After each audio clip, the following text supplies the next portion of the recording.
It occurred on a Tuesday afternoon within the state of Wisconsin, specifically at an agricultural property in Chippewa Falls.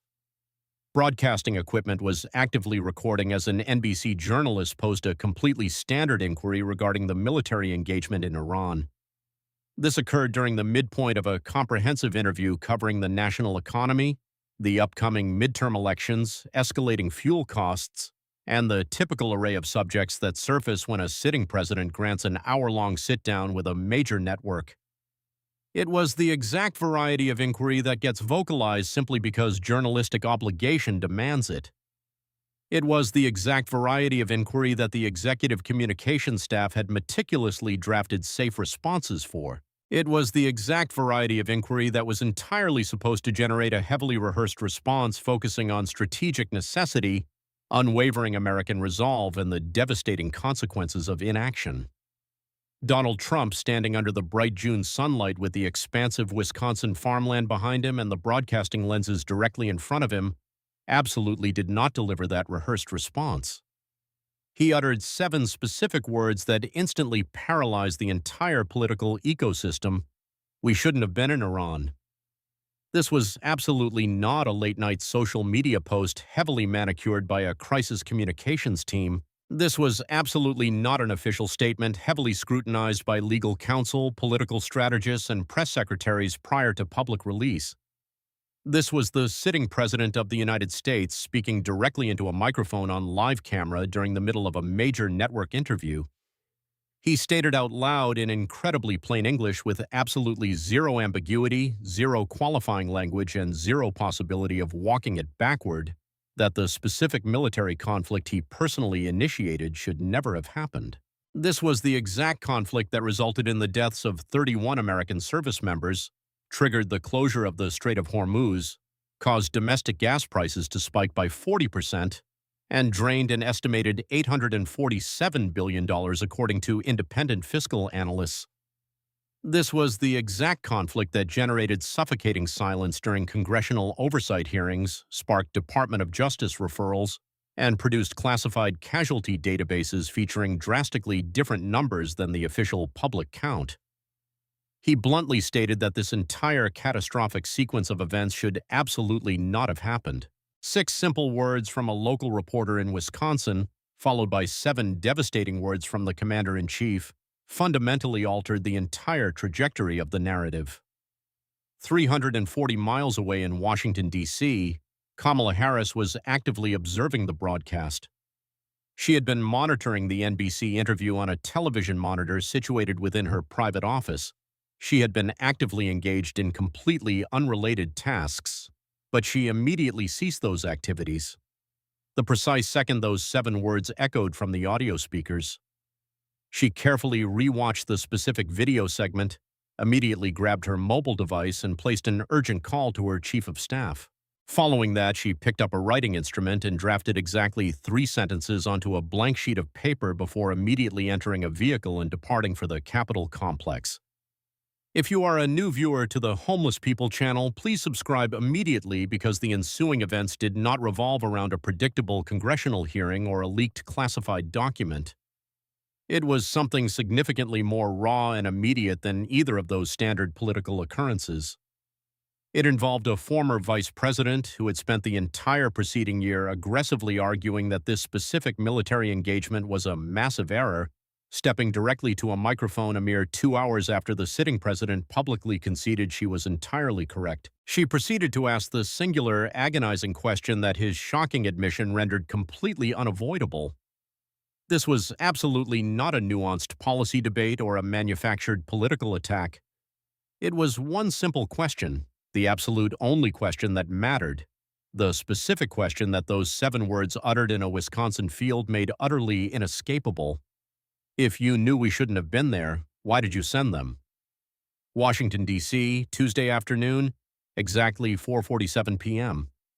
Eastern Time, precisely 2 hours and 12 minutes after Trump's Wisconsin declaration was broadcast on NBC. Harris confidently approached a speaker's podium positioned directly outside the Capitol building. There were absolutely no prepared printed remarks, no digital teleprompter, and no communications staff hovering off-camera holding emergency talking points. She possessed only a single sheet of paper containing the 3 sentences she had personally drafted in the rear seat of her transport vehicle. She had reviewed the devastating video clip twice on her mobile device during the transit, absolutely not calculating a strategic political response, but rather simply absorbing the profound gravity of the moment. She sat with the heavy reality of it, deeply contemplating exactly what that casual admission signified for the specific individuals it most tragically impacted. She was not considering the elite political class residing within the capital, but rather the grieving families who had received devastating telephone calls and somber visits from military personnel wearing dress uniforms while clutching neatly folded flags. She placed her single sheet of paper onto the podium and gazed out at the assembled crowd of cameras and journalists. The media presence was significantly larger than she had initially anticipated, proving that information had circulated with incredible velocity during those 2 hours and 12 minutes. Every major broadcasting network had dispatched a correspondent, and every prominent national publication had a representative present on the lawn. Everyone in that city inherently understood that those 7 words uttered in Wisconsin had manufactured a massive crisis requiring an immediate high-level response. They also understood that the political figure most likely to deliver that response was the exact same woman who had been publicly insisting since February 28th that the initial military authorization was a catastrophic blunder. 31 American service members were dead and another 94 were severely wounded. There were devastated families who had received agonizing telephone calls, official telegrams, and heartbreaking visits from military personnel in dress uniforms. These were citizens who had placed their absolute trust in the belief that the critical decision to deploy their children and spouses into a hostile combat zone had been executed by a leader who genuinely believed the mission was absolutely necessary. They trusted he believed the brutal cost was completely justified by what was ultimately at stake, possessing the solemn conviction every commander-in-chief must supposedly possess when authorizing lethal force. Yet the specific individual who personally authorized that lethal deployment had literally just declared, "We shouldn't have been there." She rested her hand on the paper, looked directly into the assembled camera lenses, and began her statement. Earlier today, the President of the United States stated, quote, "We shouldn't have been in Iran." Her vocal delivery was completely flat and measured, completely devoid of explicit anger or partisan triumph. It was the highly specific, chilling level of an individual who has been desperately warning the public about a catastrophe for an extended period, only to casually watch the primary architect of that catastrophe finally admit the truth out loud. It was absolutely not the restrained tone of someone actively suppressing rage, but rather the cold precision of an individual who intimately understands that the gravity of the situation requires absolutely nothing beyond the raw facts stated as plainly as possible. I want to take a moment to deeply consider exactly what those words signify, not from a political perspective, not regarding the upcoming midterm elections, and certainly not regarding the 2028 presidential cycle, but specifically for the people they most tragically impact. She paused deliberately, allowing the broadcasting cameras to hold the tight frame, permitting the heavy silence to accomplish the heavy lifting that additional rhetoric simply did not need to perform when the previously stated words were already accomplishing it perfectly. 31 Americans are dead. That is the official, publicly released casualty count. She noted that Congresswoman Goodlander's intense oversight hearing during the previous week had successfully uncovered a classified database indicating the actual fatality metric was significantly higher, but she chose to utilize the officially recognized figure for her argument. 31 Americans were killed in a military conflict that the sitting president literally just stated we should absolutely not have been involved in. She locked her gaze directly into the broadcasting lenses. Those grieving families absolutely did not send their loved ones to Iran so that a full 2 years later, the commander-in-chief could casually declare we shouldn't have been there. They deployed them because the president explicitly informed the entire nation that the military action was absolutely necessary, that Iran's nuclear capabilities represented an imminent existential threat, that the global stakes were simply too massive to delay action, that the brutal cost was entirely worth bearing, and that their ultimate sacrifice would carry profound historical meaning. The personnel who deployed did so because the public was assured the authorization had been executed with extreme caution, featuring a comprehensive evaluation of every conceivable alternative by intelligence experts who had exhausted every diplomatic option and concluded that lethal force was the absolute final remaining avenue. She emphasized that this was the exact narrative those devastated families were aggressively sold. That was the exact narrative the entire republic was aggressively sold by the sitting president, by the Secretary of State, and by the Secretary of Defense. The public was relentlessly bombarded with the phrases imminent threat, absolutely no choice, and the right call. She paused once more to let the weight of the deceptions settle. I want to ask exactly one question today, completely divorced from foreign policy debates or midterm election strategies. It is exactly one question that I firmly believe the president's casual words today made utterly impossible to avoid. She stared with piercing intensity directly into the primary camera lens. If we shouldn't have been in Iran, exactly what do you say to the 31 grieving families? Now I need to pause the narrative for a brief second. If you firmly believe that those 31 devastated families deserve a legitimate answer to that question, please smash the hype button on this video immediately. The hype button is located directly adjacent to the standard like button, and you are permitted to hype a video 3 times daily entirely for free. We possess a critical 7-day window to propel this specific broadcast into the top 100 most hyped videos on the entire YouTube platform. Every single hype significantly impacts the algorithm, so please execute that action right now. Following that, please continue watching because exactly what Harris delivers next is absolutely not a standard political attack. It is a meticulously constructed list, and every single item on that list possesses a specific name and a date attached to it. She slowly lifted her single sheet of paper from the podium. I am going to read several specific items to you, she announced. She briefly glanced down at the handwritten notes before returning her focus to the cameras. These are absolutely not empty campaign promises, nor are they partisan opposition research. These are official statements delivered by senior members of this administration, in public, completely on the official record. She commenced her recitation. February 28th, the president officially addresses the nation, quote, "The threat emanating from Iran's nuclear program was absolutely imminent. We possessed zero alternative choices. The devastating cost of inaction was vastly greater than the cost of military action." End quote. She continued seamlessly to the next item. March 14th, Secretary of State Rubio appears as a guest on Fox News, quote, "This monumental decision was executed with the absolute full confidence of the entire national security apparatus. Every conceivable diplomatic option was thoroughly exhausted. The president unequivocally made the right call." End quote. She immediately moved to the final piece of evidence. April 3rd, Secretary of Defense Hegseth provides sworn testimony before the Senate Armed Services Committee, quote, "I stand completely and fully behind the executive decision to deploy force. The gathered intelligence was undeniably clear, the threat was absolutely real, the president made the entirely correct decision, and I would absolutely make it again." End quote. She gently placed the single sheet of paper back onto the wooden podium.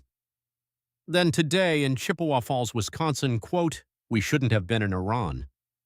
She remained completely silent for a heavy, agonizing moment. Imminent threat. Absolutely no choice. The right call. I would absolutely make it again. We shouldn't have been there. She let the contradictory phrases hang in the atmosphere.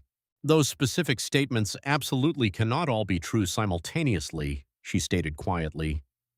She delivered the line not as a manufactured political slogan, but rather as a devastating, documented, undeniable fact of reality.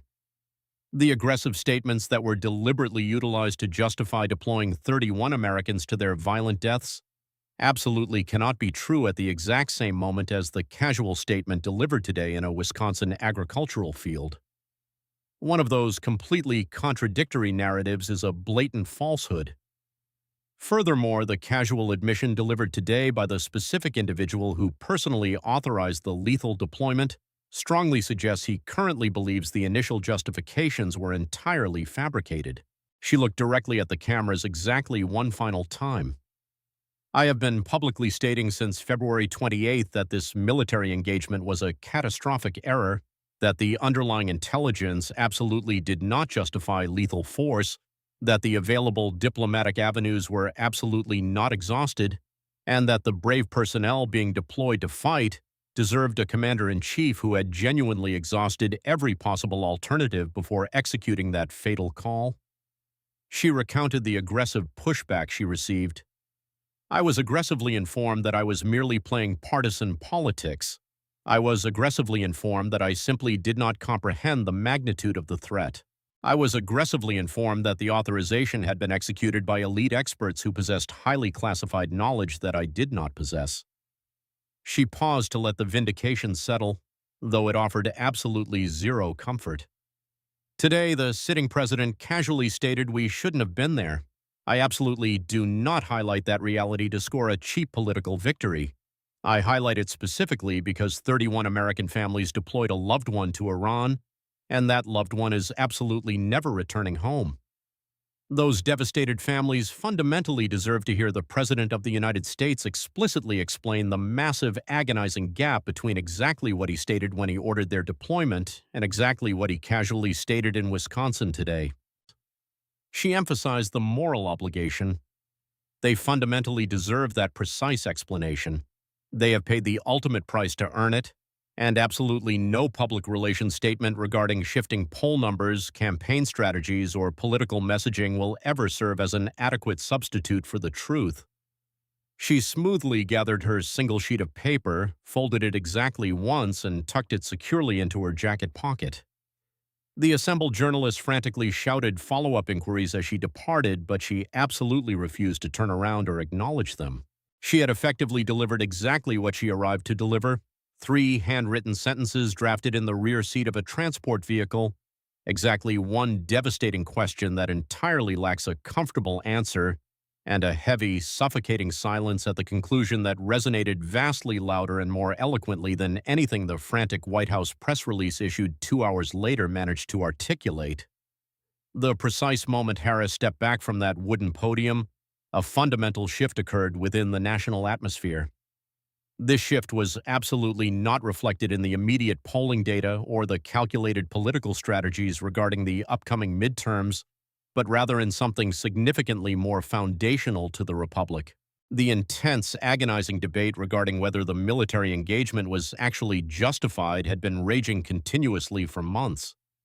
It dominated intense congressional oversight hearings, fueled searches through classified casualty databases, triggered Department of Justice referrals, and filled official legislative records with heavily redacted documents, sworn testimonies, and the deafening silence of summoned witnesses who aggressively refused to answer direct inquiries.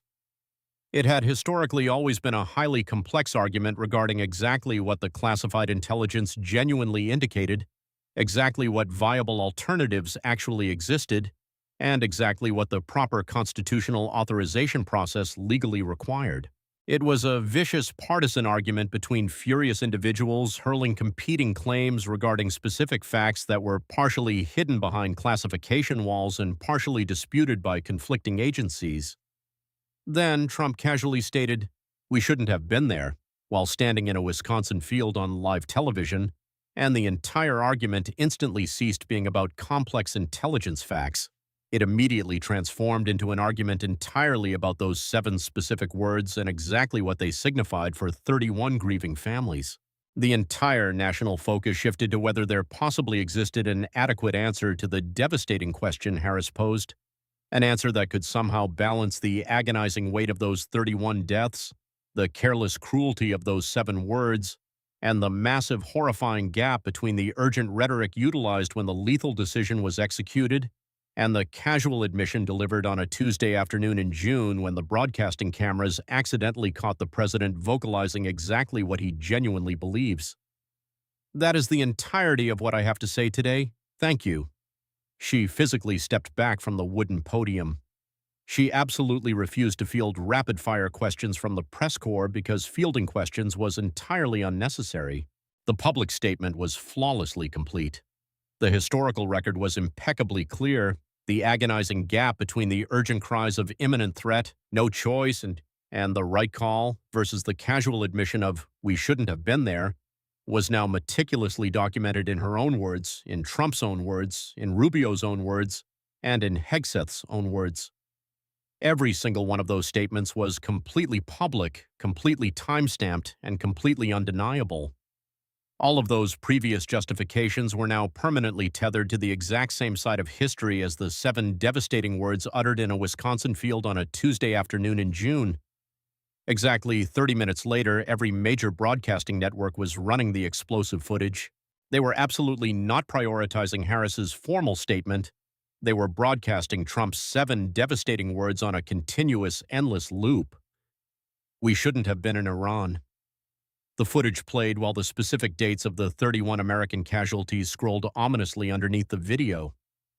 The broadcast displayed the specific names of the powerful senators and cabinet secretaries who had aggressively defended the lethal decision. The networks highlighted the exact price of civilian fuel at the pump on the specific day the conflict initiated, juxtaposed directly against the astronomical price of fuel at the pump today. They ran the previous footage of Rubio aggressively declaring it the right call and Hegseth fiercely stating "I would make it again" in a stark split-screen presentation positioned directly adjacent to the Wisconsin agricultural field. They focused heavily on the 7 devastating words and the immediate stunned reaction visible on the local reporter's face the exact moment after Trump vocalized them, capturing the precise second she fully comprehended exactly what she had just documented on live television. The executive communications team issued a frantic official statement exactly 2 hours later, aggressively claiming the president's casual comments had been maliciously stripped of their proper context and insisting that he remained entirely and fully committed to the overarching strategic objectives of the Iranian military operation. The heavily manicured statement absolutely refused to address the 7 devastating words directly. It completely failed to explain the massive, agonizing gap between the initial claims of an imminent threat and the casual admission that we shouldn't have been there. It completely failed to even mention the 31 grieving families. The statement desperately utilized the word context 4 separate times within a mere 6 sentences. However, the devastating question Harris posed is absolutely not going to simply evaporate into the news cycle. If we shouldn't have been there, exactly what do you say to the 31 families? That specific inquiry absolutely lacks a good politically viable answer. It entirely lacks a comfortable public relations-approved answer.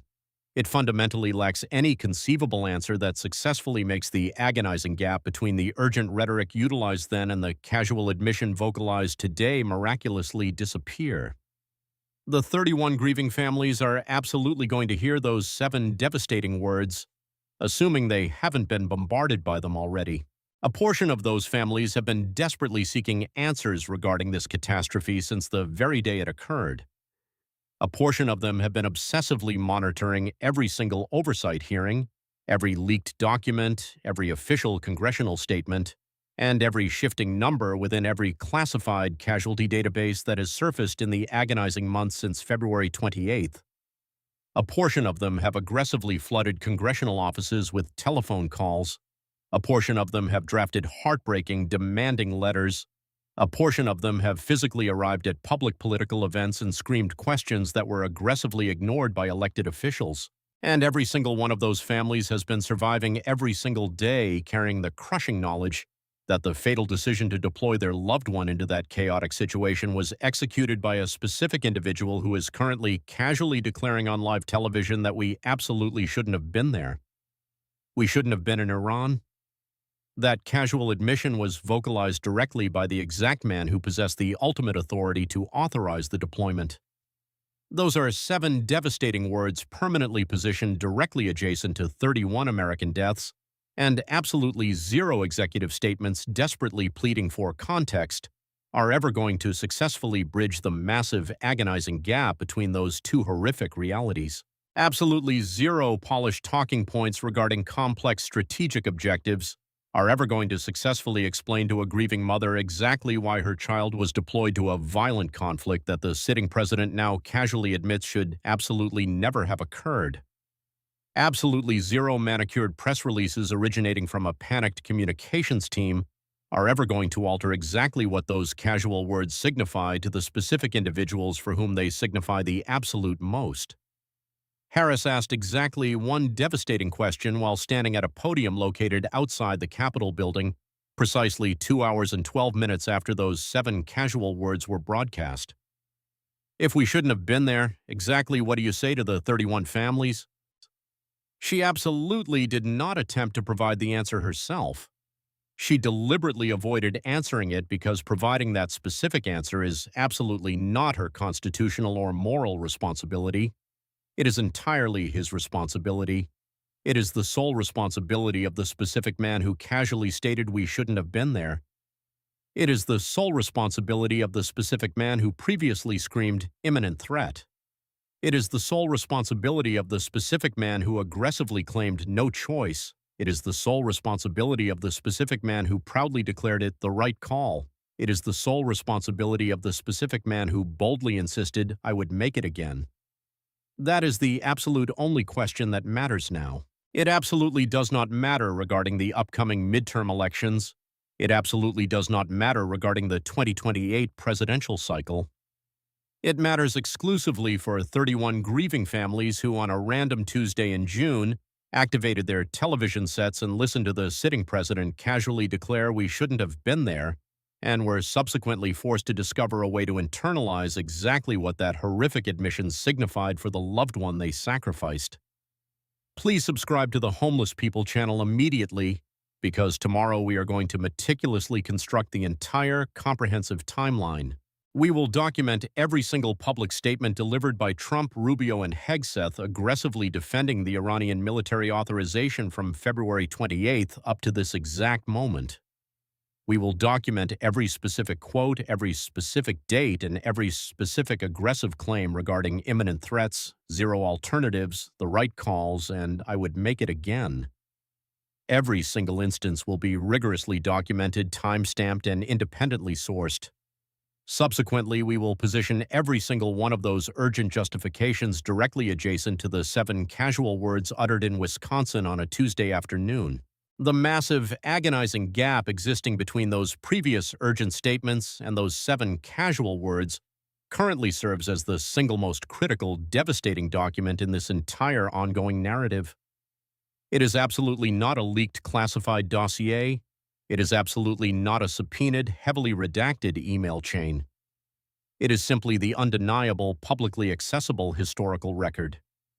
It highlights exactly what was urgently promised when the fatal decision was executed, juxtaposed against exactly what was casually admitted in a Wisconsin agricultural field when the specific individual who executed the decision mistakenly assumed the broadcasting cameras were merely capturing a routine, boring interview regarding farming subsidies. The massive, agonizing gap is fully documented. The historical record is entirely public, and it fundamentally belongs to the 31 grieving families long before it belongs to any political strategist or media pundit. The contradictory statements are undeniably real. The comprehensive timeline is rigorously documented. Trump's casual admission is permanently captured on video. Harris's devastating response is permanently captured on video. The panicked White House statement desperately attempting to avoid addressing the 7 words directly is permanently enshrined on the official record. And the massive, horrifying gap between the urgent cries of imminent threat, no choice, the right call, and I would make it again, versus the casual admission of we shouldn't have been in Iran, is now a permanent, indelible fixture of the public historical record regarding this catastrophic conflict. Smash that like button and aggressively share this broadcast across every available platform. We shouldn't have been in Iran.